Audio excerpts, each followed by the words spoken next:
ধৈর্যের কোনো বিকল্প নাই এই প্রবাসে। প্রবাস কি জানেন? সেই সকাল 7টা বাজে ঘুমের থেকে ওঠা, কারো কারো ক্ষেত্রে সকাল 5টা 6টা বাজেও উঠতে হয়, আবার রাত্রে 12টা 1টা বাজে যে শেষ করতে হয় ডিউটি। আবার সেই ডিউটি কারো কারো ক্ষেত্রে 2টো 3টেও বাজে। এরই নাম প্রবাস।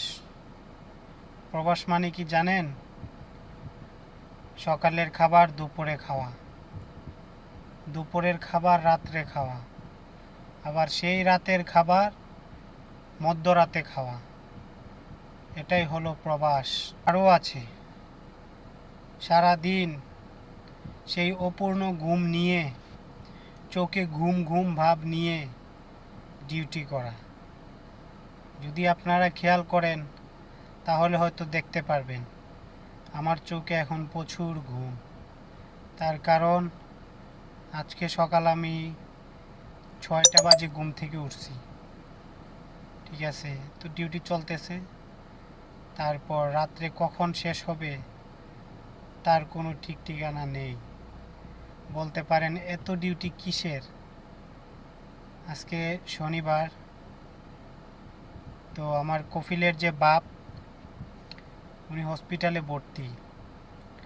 তো সকালবেলা আমি উঠে সেখানে যেতে হয়, কারণ সে একা একা থাকে, ওইখানে কেউ থাকে না রাত্রেবেলায়। তো আমি সকালে উঠে 6টা বাজে উঠে এই যে ফ্রেশ হইয়া তারপর গেছিলাম হসপিটালে।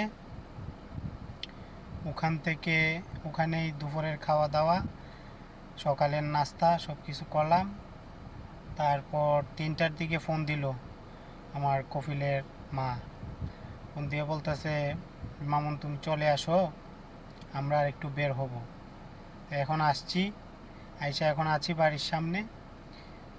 তো ওনাদের অপেক্ষা করতেছি, ওনারা আসলে তারপর আবার বের হয়ে যাবে, মার্কেটে যাবে, মানে তাদের যেখানে মন চায় সেখানে যাবে।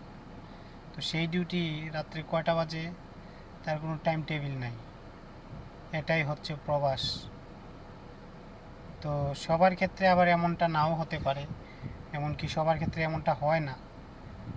যারা দেখা গেছে বিভিন্ন কোম্পানিতে ডিউটি করে, বিভিন্ন এই মার্কেটে ডিউটি করে, পাকালাতে ডিউটি করে, দোকানে ডিউটি করে, রেস্টুরেন্টে ডিউটি করে,